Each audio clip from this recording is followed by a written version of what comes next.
Lollipop சிறுவர் உலகத்தின் நிறுவனர் சிறுவர் இலக்கிய செம்மல் கனிக்கோயில் ராஜா அவர்கள் நன்றியுரை சொல்ல வருகிறார். சென்னையில் பிறந்த எழுத்தாளர், கவிஞர், பதிப்பக உரிமையாளர், புத்தக வடிவமைப்பாளர், சிறுவர் இலக்கியத்தில் கதைகள் 60, சிறுவர் பாடல்கள் 6, கதை பாடல்கள் 6, பொதுக்கட்டுரை 6ன்னு இன்னும் எழுதி கொண்டே இருக்கிறார். புதுக்கவிதை, ஹைக்கூ, லிமரிக்கோ, நவீன கவிதை வகைமைன்னு 25 நூல்களுக்கும் மேலாக இவருடைய புத்தகங்கள் தமிழ்நாடு, அமெரிக்கா, சிங்கப்பூர், கனடா இப்படி பல நூலகங்கள்ல இடம்பெற்றிருக்கு. ஆய்வு மாணவர்கள் கல்லூரிகளில் ஆய்வுக்கு எடுத்திருக்காங்க இவருடைய கவிதைகளை. ஆங்கிலம், தெலுங்கு, ஹிந்தி, மலாய் போன்ற மொழிகளில் எல்லாம் இவருடைய படைப்புகள் மொழியாக்கம் செய்யப்பட்டிருக்கிறது. லாலிபாப் சிறுவர் உலகம் இந்த கொரோனா காலத்துல பிள்ளைகளுக்கு ஏதாவது செய்யணுமே அப்படிங்கிறதுக்காக தொடங்கப்பட்ட ஒரு அமைப்பு. 6ஆம் ஆண்டில் அடியெடுத்து வைப்பதில் மகிழ்ச்சி கொள்கிறேன். துணை இயக்குனராக அவரோடு இணைந்து பயணிப்பதில் நான் பெருமை கொள்கிறேன். இந்த அமைப்புல 400க்கும் மேற்பட்ட குழந்தைங்க இருக்கிறாங்க. இங்க கதை சொல்லுதல், பாடல் பாடச் செய்வது, ஓவியம் வரைய செய்வது, கதை பயிற்சி தந்து அவர்களையே கதை எழுதி அதை நூலாக்கம் செய்து கொடுப்பது, இப்படி நிறைய பண்ணிட்டு இருக்காரு ராஜா அவர்கள்.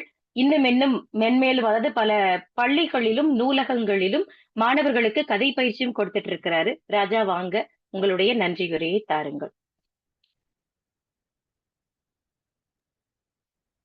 அனைவருக்கும் வணக்கம். ரொம்ப மகிழ்ச்சியா இருந்தது இந்த நிகழ்ச்சி. அம்மா சொன்ன மாதிரி நம்ம இன்னைக்கு ஒரு துக்க நிகழ்வுல இருக்கிறோம் எல்லாருமே. சரி, இன்னைக்கு இந்த நிகழ்ச்சிக்காக தான் எங்களால் போக முடியல. நாளைக்கு காலையில போறதுக்காக நாங்கள் எல்லாம் மாற்றிருக்கோம் முடிவை. ஐயாவை பற்றி சொல்லணும்னா எல்லாருக்குமே தெரிஞ்சிருக்கோம். ஹைக்கூ சார்ந்து சென்ட்ரியூ, லிமரிக்கு, அது மாதிரி நிறைய புதிய வடிவங்களை சார்ந்து அவர் இயங்கினா கூட குழந்தைகளுக்கும் அவருக்கு வந்து பாடல் எழுதியிருக்காரு. குடைராட்டினம் அப்படின்னு ஒரு புத்தகம் எழுதியிருக்கிறாரு. வள்ளி சந்தம் அப்படின்னு ஒரு குழந்தை பாடல் நூல் எழுதியிருக்காரு. கவின் நூறு அப்படின்னு சொல்லிட்டு தன்னுடைய பேர பிள்ளைகளுக்காக ஒரு புத்தகம் எழுதியிருக்கிறார். குழந்தை இலக்கியத்திலும் ஐயா அவர்கள் வந்து திறம்பட இருந்திருக்காரு அப்படின்றதுக்கான சிறந்த சான்று வந்து நூல்கள் தான். ஐயா அவர்களுக்கு அவருடைய இழப்புன்றது வந்து என்னை பொறுத்த வரைக்கும் இந்த தற்கால இலக்கியமா இருக்கக்கூடிய ஹைக்கூ, சிமரே ரெண்டு எல்லாத்துக்குமே வந்து அது ரொம்ப ரொம்ப வருத்தக்குரியதாக இருக்குது. அதுக்கப்புறம் யாரும் இந்த மாதிரி பேசக்கூடிய ஆட்கள் இல்லவே இல்லை அப்படின்னு தான் சொல்ல முடியும். அவர் இந்த நேரத்தில் நம்ம வந்து நினைவு போட்டுறோம். இந்த குழந்தைகள் வந்து ரொம்ப சிறப்பாக செஞ்சிருந்தாங்க. எப்பவுமே வந்து நம்ம வந்து நிகழ்ச்சிகளை பார்த்துருப்போம். குழந்தைகள் வந்து ஏற்கனவே சொன்ன பாடல்கள் தான் தெளிவாக பாடுவாங்க. ஏன்னா அவங்களுக்கு வந்து மனப்படமாக இருக்கும். ஆனால் இந்த முறை அந்த அப்படி இல்லாமல் புதிய கோணத்துல புதிய பாடல்களை பாடியிருந்தாங்க. ரொம்ப மகிழ்ச்சியா இருந்தது. அதே மாதிரி திருக்குறள்லையும் நிறைய குழந்தைகள் வந்து அதோடைய விளக்கம் சரியா சொல்லி சரியா விளக்கம் சொன்னாங்க. இந்த கதைகள்ல சொல்லும்போது எனக்கு ரொம்ப மகிழ்ச்சியா இருந்தது. அதுல ஒரு சின்ன ஆச்சரியம் என்னன்னா, அறிவியல் கதைகளை வந்து வெளியில சொல்ல முடியாது, படிக்க தான் முடியும், கதையா சொல்ல முடியாது. ஆனா அந்த கதைகளை எடுத்து ரொம்ப அற்புதமா அறிவியல் கதைகளை சொன்ன குழந்தைங்க வந்து ரொம்ப ஆச்சரியத்துக்கு உட்பட்டாங்க. அப்போ நான் வந்து நினைச்சுக்கிறேன், இனிமேல் வந்து குழந்தைகளுக்கு கதை சொல்ற அளவுக்கு நம்ம எல்லாரும் அறிவியல் கதை எழுத முடியுது அப்படின்றத இந்த குழந்தைகள் எனக்கு சொல்லி கொடுத்துருக்குறாங்க. அவங்களுக்கு நான் நன்றி சொல்ல கடமைப்பட்டிருக்கிறேன். இந்த நிகழ்ச்சியை வந்து சிறப்பாக நடத்தி கொடுத்திருக்கிற திரை அமெரிக்கா அவர்களுக்கு நான் உண்மையிலே நன்றி கடன் பட்டிருக்கிறேன். நம்மளுடைய லாலிபாப் சிறு உலகம் இந்த கொரோனா காலத்தில் ஆரம்பிக்கப்பட்டாலும் கூட இதோடைய வீரியம் வந்து ரொம்ப ரொம்ப பெரிய வீரியமா இருந்துச்சு. அதுக்கு வந்து இந்த மாதிரியான அமைப்புகள் வந்து நமக்கு வந்து அதிகமா ஆதரவு கொடுத்துருந்தாங்க. அந்த விதத்துல இளமாறன் எப்பவுமே நமக்கு ஆதரவு கொடுக்குறாரு. நமக்கு மட்டும் இல்லாமல் வளரக்கூடிய குழந்தைகளுக்கு முதுகை தட்டி கொடுக்கக்கூடிய அளவுல அவர் இருக்கிறதுனால தான் இந்த குழந்தைகள் வந்து அதிகமா வேகமா ஓட முடியுது அவங்களால. உண்மையிலே அந்த நேரத்துல மறக்காம சொல்லணும்.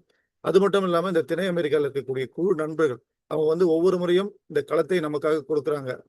கொடுத்து இதில் என்ன செய்யணுமோ செய்யுங்க, இந்த குழந்தைகளுக்கு எதாவது செய்யணும்னா செய்யுங்க அப்படின்னு சொல்லிட்டு தாராள மனமும் வந்து கொடுக்கறதுல நான் ரொம்ப ரொம்ப மகிழ்ச்சி அடைகிறேன். ஏன்னா நம்ம ஒரு ஒரு கை தட்டினா ஓசை வராதுன்ற மாதிரி நம்ம எல்லாருமே கூடி கை தட்டும் போது அந்த சத்தம் வந்து பெருசா இருக்கும். அந்த விதத்துல திணை அமெரிக்காவுக்கு நம்ம லாலிபாப் சிறுவர் உலகம் சார்பாக நன்றி சொல்லிக்கிறேன்.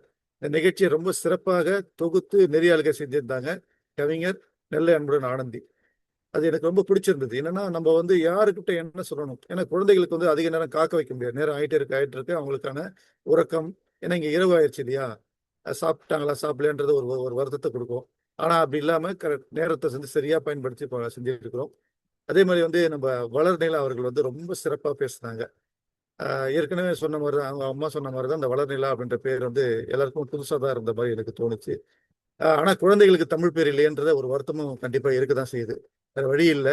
பெற்றோர்களுடைய அவங்களுடைய அவங்களுடைய சான்றா தான் இந்த குழந்தைங்க வராங்க. ஆனா அவங்க என்ன தமிழ்ல வைக்கலன்றது ரொம்ப வருத்தமா இருக்குது. இதுக்கப்புறம் சொல்ல போற நம்ம கோபாலகிருஷ்ணன் அண்ணா அவர்கள் வந்து ரொம்ப கூர்ந்து கவனிச்சிருக்கிறாரு. எத்தனை குழந்தைகள், எத்தனை திருக்குறள் சொன்னாங்க. காலையில் நிகழ்ச்சியில கூட பார்த்தீங்கன்னா, சரியா எண்ணி வச்சிருந்தாரு. அது உண்மையிலேயே வந்து பாராட்டக்குரியது. ஏன்னா அகவை ஆக ஆக மறதி வந்துரும்னுவாங்க. ஆனா இவருக்கு வந்து அகவை ஆக ஆக அந்த மறதி வராம, அதாவது அகவை குறைஞ்சிட்டே வருது அப்படின்னு நான் நினைக்கிறேன். அந்த விதத்துல அவருக்கும் நான் நன்றி சொல்ல கடமைப்பட்டிருக்கிறேன். இதை பார்த்து கொண்டிருக்கிற குழந்தைகள், பெற்றோர்கள், உலகளவில் இருக்கக்கூடிய மாணவர்கள் எல்லாம் வந்து இந்த மாதிரி நிகழ்ச்சிகள்ல கலந்துக்கிட்டு இன்னைக்கு நிறைய செய்திகள்ல வந்து எல்லாருமே சொல்லியிருக்காங்க. பெரியவங்க எல்லாருமே உங்களுக்கு நிறைய செய்திகள் சொல்லியிருக்கிறாங்க. அந்த செய்திகளை நீங்க கேட்டு வளரணும். நம்ம ஒவ்வொரு செய்தியும் தெரிஞ்சுக்கும் போது தான் இப்போ இந்த பாடல் வந்து ஏன் எழுதப்பட்டதுன்னு எனக்கு தெரியாது உண்மையிலேயே. இந்த தாலாட்டு பாடல் வந்து எப்போ எழுதப்பட்டது, எதுக்காக எழுதப்பட்டதுன்றது வந்து அம்மா மூலியமா தெரிஞ்சுக்கிட்டேன். உண்மையிலே அந்த மாதிரி எத்தனையோ விஷயங்கள் நமக்கு தெரியாம இருக்கும். இந்த மாதிரி ஒவ்வொரு நிகழ்ச்சியில நம்ம தெரிஞ்சுக்கிறோம். அதை நான் உண்மையிலே பாராட்டக்கூடியதா நான் நினைக்கிறேன். இந்த நிகழ்ச்சியை ஏற்பாடு செய்திருக்கிற தென் அமெரிக்கா உட்பட்ட அனைத்து நண்பர்களுக்கும் என்னுடைய நன்றியை சொல்லி விடைபெறுகிறேன். நன்றி. நன்றிங்க ராஜா.